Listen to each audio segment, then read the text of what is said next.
Halo semuanya, selamat datang kembali di channel Hexac Store.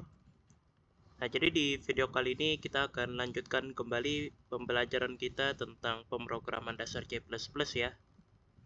Nah, kemarin kan kita sudah membahas tentang tipe data kelas. Nah, sekarang kita akan menutup tipe data ya, topik tentang tipe data dengan beberapa pembahasan di video kali ini, yaitu tipe data auto, konversi tipe data, dan kata kunci cons. Nah, jadi 3 pembahasan itu akan kita bahas di video kali ini sebagai penutup dari topik tipe data. Jadi setelah video ini selesai, maka pembahasan kita tentang tipe data udah selesai ya. Jadi kita akan lanjut ke materi berikutnya, yaitu tentang operator. Oke, jadi seperti biasa ya, kita awali dengan include IOStream dulu sebelum kita memulai ngoding ya. Jangan sampai lupa include IOStream-nya dan juga using namespace std-nya. Dan kita bikin fungsi main aja di sini. Oke. Return. Oke, jadi apa itu tipe data auto? Nah, jadi tipe data auto itu merupakan tipe data yang unik nih. Nah, jadi dia ini beda dengan tipe data lain yang kita kenal kan kayak integer, float, double, long. Tapi kalau tipe data auto ini beda, ya kan?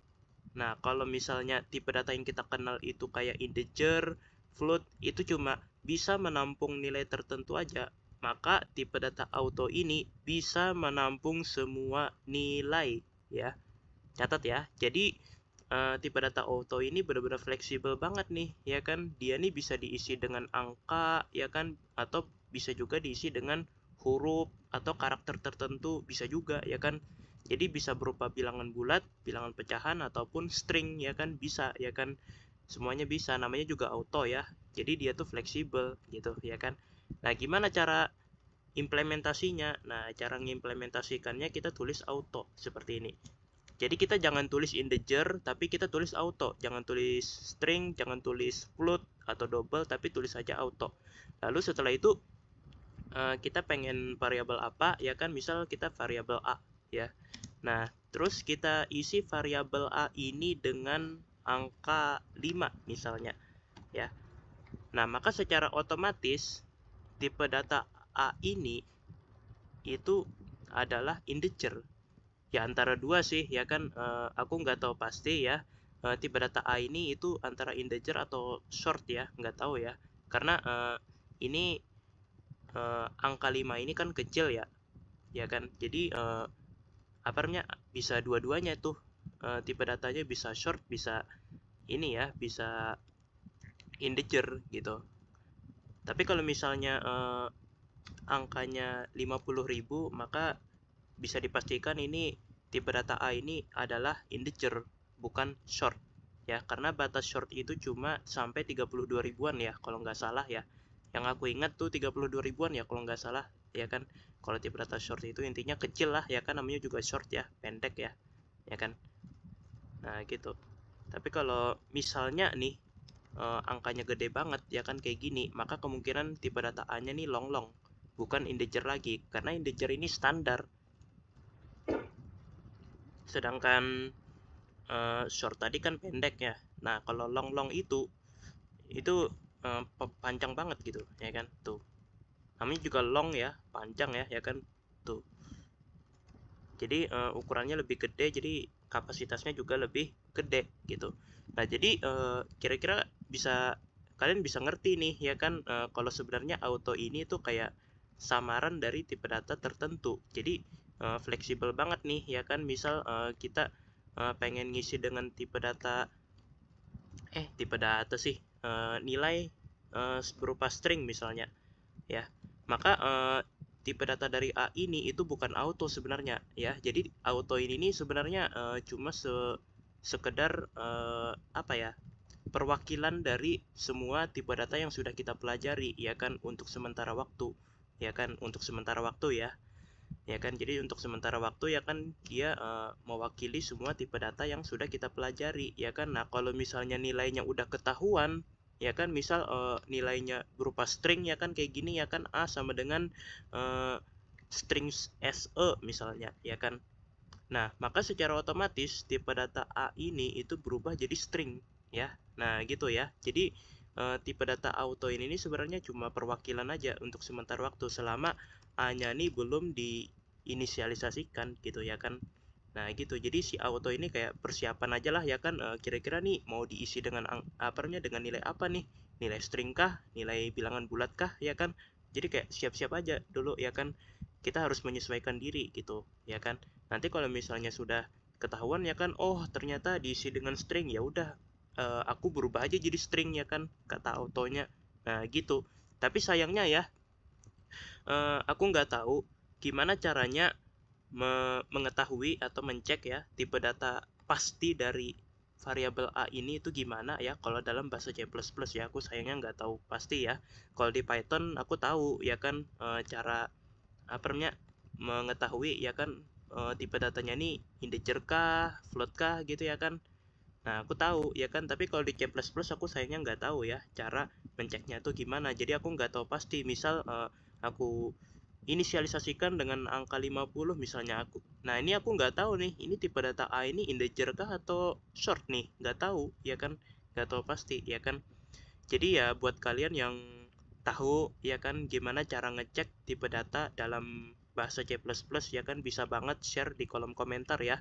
Kita bisa belajar bareng-bareng ya kan, karena aku nggak tahu nih ya kan. Sayang banget aku nggak tahu ya kan cara mencek tipe data dari A ini ya dalam bahasa C++. Oke.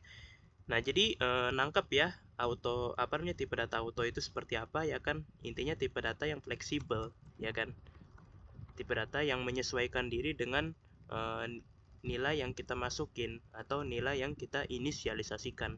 Nah, sekarang kita bakalan masuk ke pembahasan yang kedua, yaitu bagaimana cara kita mengonversikan suatu tipe data. Misal dari float ke integer misalnya ya kan. Nah, itu gimana caranya ya kan.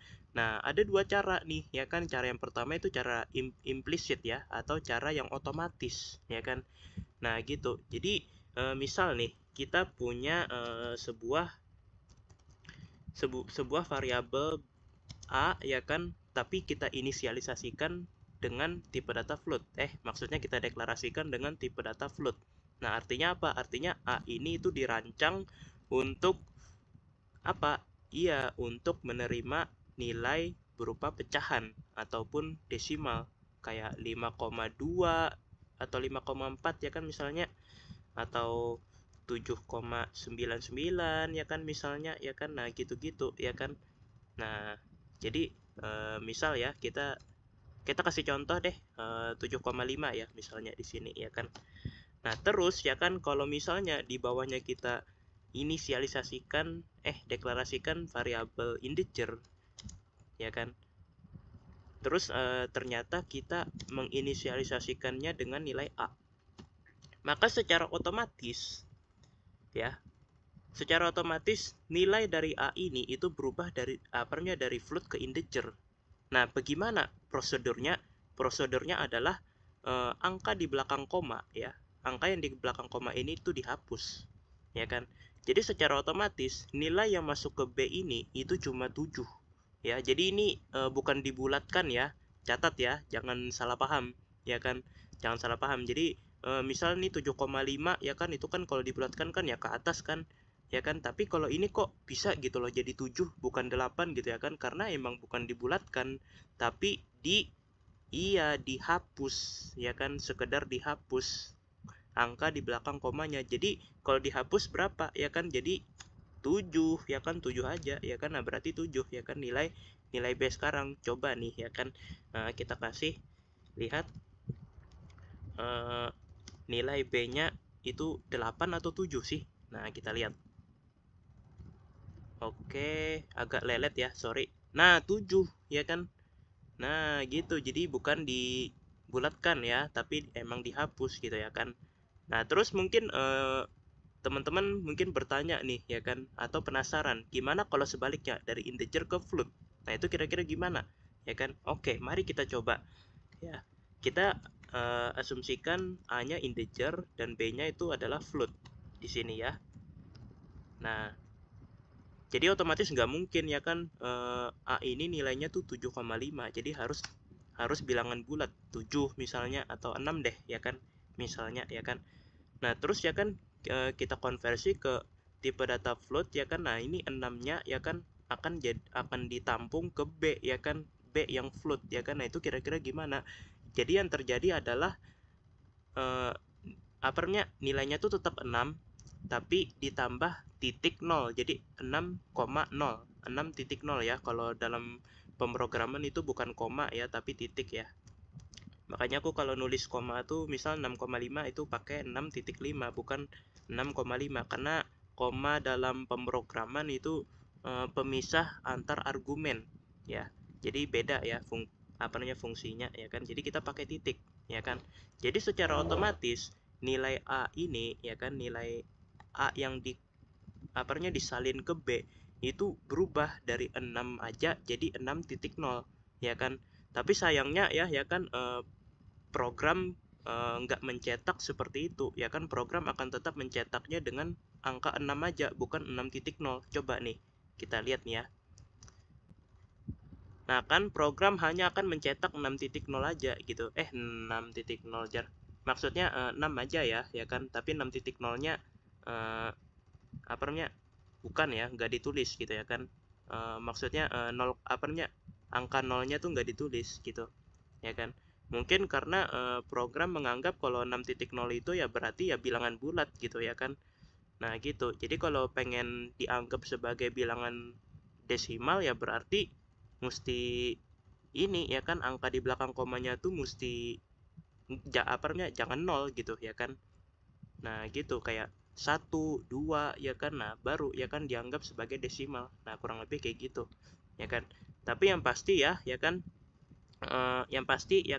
si 6 ini itu berubah jadi 6,0 gitu ya kan. Walaupun di output itu enggak ya, di output itu tetap 6 ya kan.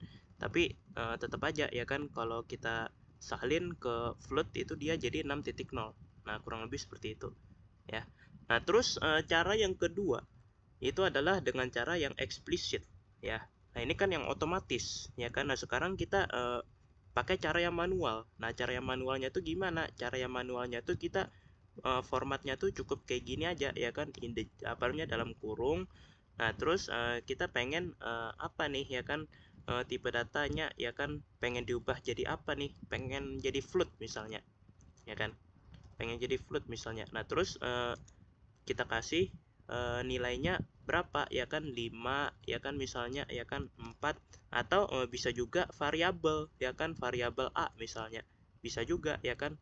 Nah gitu. Atau bisa juga ya kan kalau kita pakai kurung kayak gini ya kan, A atau 5 atau bla bla bla gitu ya. Nah gitu-gitu bisa ya. Ya kan misal A deh ya kan, kita pengen konversi dari integer ke float ya kan. Nah si A nya kan integer ya, kita pengen konversikan si A ini itu ke float. Nah kita coba ya.